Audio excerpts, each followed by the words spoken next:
Hello and welcome to Forward to the Past. So I'm taking a little break from the van life stuff at the moment because it's gone to have the roof extended, so it's not actually here. So I'm going through boxes and boxes of things in this very messy room. Stuff from my childhood and things I've collected over the years.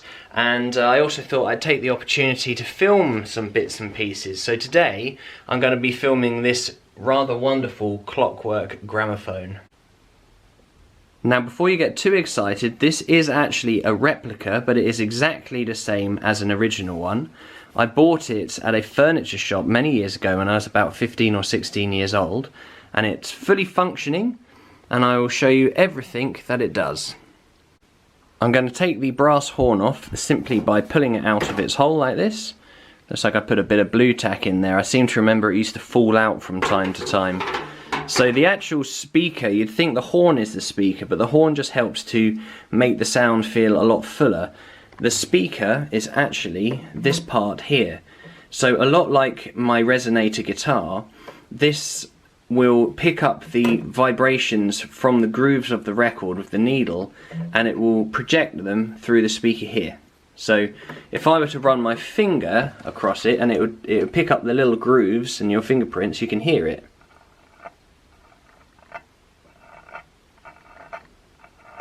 Not very tuneful.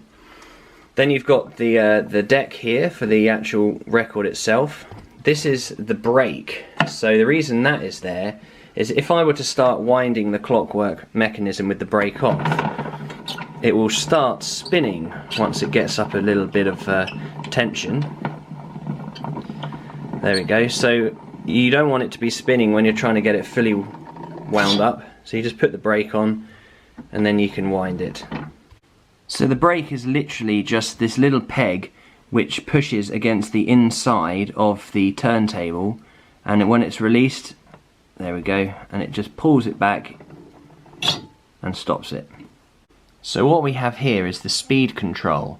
So if the record is turning too fast, you can put this down and it will put friction on the drive motor to slow it down to the speed required.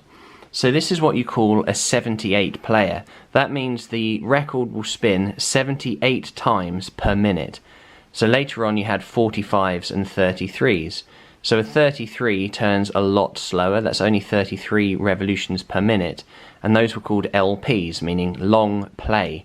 As typically a 78 player will just have one song on one side and one on the other, whereas an LP you could fit a whole album on there. Now just in case you get any smart ideas about putting a 33, an LP, on this 78 player and just adjusting it so it only spins 33 revolutions per minute, don't, because this is very different. This takes a very different needle, so it might not look like much, but this needle here is very, very big and thick, and if you were to run this needle across a 33 or a 45, that record would never play again because it will rip it to shreds. Now you may be wondering what's actually inside the box, so I'll show you. There's no clips or anything, you just lift it up, and this is the Clockwork motor. We'll get to that in a minute. Underneath it's just a void, there's nothing in here. You could keep a tin of spare needles in here. It's a bit too small to keep any spare records in, and also it does need the space for when this comes down for the clockwork mechanism to be housed. So I'm going to prop this open with a pair of scissors, and we'll have a look at the Clockwork motor. So looking inside, the actual drive mechanism here underneath has this large drive cog. There's another one here which is a gear reduction, and then it goes onto this main prop here which goes up to the central part of the turntable, and then the drive on this part which has all the clutch mechanism that we just talked about, that's how you control the speed. So if I take the brake off now, the whole lot will kick in.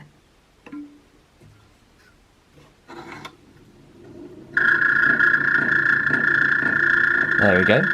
So I can slow that down by pushing this one in.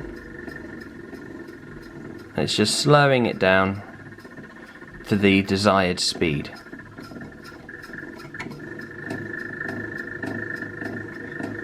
Relatively noisy, but it's all very nicely lubricated. It's in perfect working order. There we go. Too much friction and it just stops completely. Right, I think it's time to have a go with a record. I've got dozens and dozens of old 78 records, and I just picked this one out at random, only to find that it's got a big old piece missing, which is sad. These 78 vinyls are exceptionally brittle, so I may have bought this one like this because the missing piece is not present. So we're pretty much fully wound up. There's a lot of resistance on the handle here, and I'm going to release the brake and this will start spinning. Now I'm going to only put the needle on the inside of this brake, otherwise it would just fall down the gap and it would be terrible. But the reason I'm doing it with a broken record is to show that you can still play the remaining part. So really you should always have this already spinning before you put the needle down onto it. So anyway.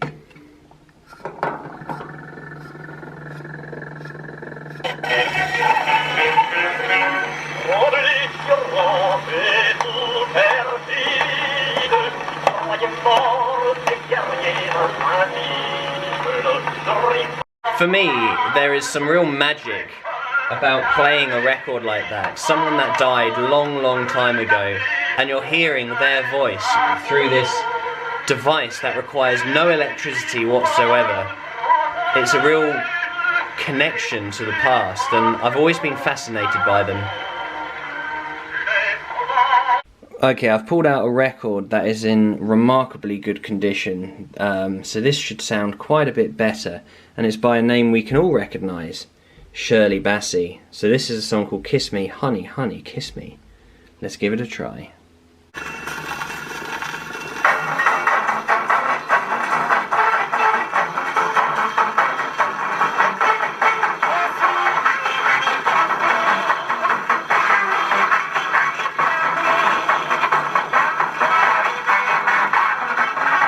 Right, I've put a new needle on it because that one sounded awful. So let's give it another go.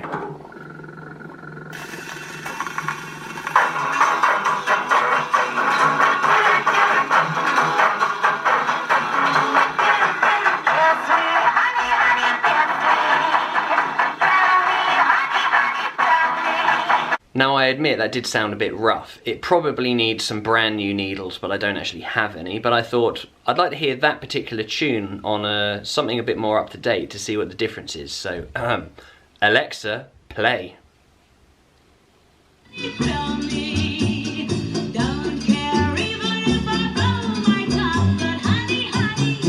This looks like quite an interesting lesson.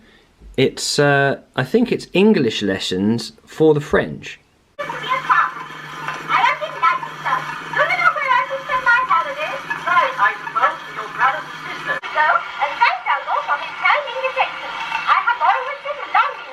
Now, I don't know how much credibility this myth or story says, but supposedly the phrase, put a sock in it, actually refers to putting a sock in the gramophone horn and stuffing it down there to lower the volume, because there isn't really any volume control on this, it's all or nothing.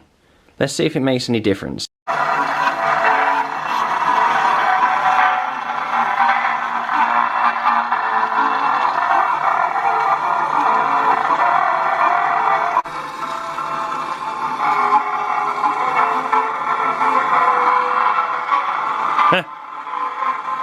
Well, I guess it does kind of work, so maybe it's true. Put a sock in it.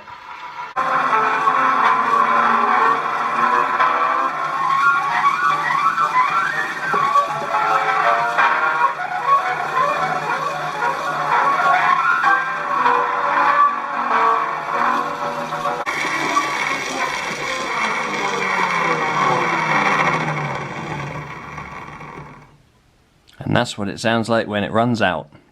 So there you have it, a lovely bit of kit. I've had this thing for years and years and years, but I'm going to have to part with it because I'm having to sell a lot of stuff. It's a shame I wasn't able to show it off to its full potential with some brand new needles. It would sound a lot clearer than it did. But they're fascinating bits of kit, and they're just nice looking things as well. That kind of classic brass horn record player, it's the one that we all know and recognise, but you very rarely see them actually operating, so I hope you guys enjoyed it. See you next time. So this is a nice little supplemental bit. I I went into the Lewis flea market near to where I live once, and they actually gave me this for free. So this is a box of vinyl records, and it's even got the original address of Mrs. Rednall Jones and where she lived, and is even dated, look at that, the 2nd of April 1942, in its original box that it was posted in. And inside, look at this, all these absolutely stunning records that I don't think have actually ever been played. It looks like they've never really been out of the box. I'm not sure how many are in here, but I'm not going to play these on my record player because these being completely untouched should only be played with a brand spanking new needle or one of the modern ones, or just not played at all, which actually I think is a shame. I think they want to be heard, but I'm not going to cause any damage to them by putting a old needle on them. But I just thought that was a nice little touch.